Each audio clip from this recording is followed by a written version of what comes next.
Cade Cunningham was only 4 points away from making it to the finals of the three-point contest and 3 points away from tying Tyler Hero to go to a knockout round to see who would make it on. Instead, he finishes bottom 3 in the competition with 16 points. Overall, it just was a lackluster performance from a lot of these players here. I obviously expected Norm Powell and Cam Johnson to get more than 14 points. Cam Johnson just kind of set the energy right off the bat with that 14 points, and I knew it was going to be a little bit rough throughout.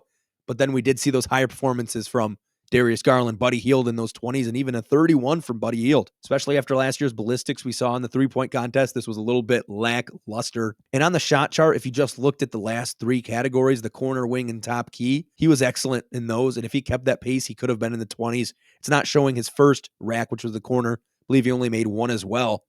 So the first half, the corner and the wing was rough, then turn it up to the end. And that 4 out of the 5 corner 3 is a big thing because he was at 16 points, and I'd like to say if he started off a little bit stronger, he could have made it to that final round. He could have gotten into the 20s, but just as well, he could have missed 2 of those corner 3s and been at 12 points and the worst in the competition. And a little bit embarrassing for him. But hey, I'm proud of the guy. Malik Beasley, his teammate, also could have been in the competition.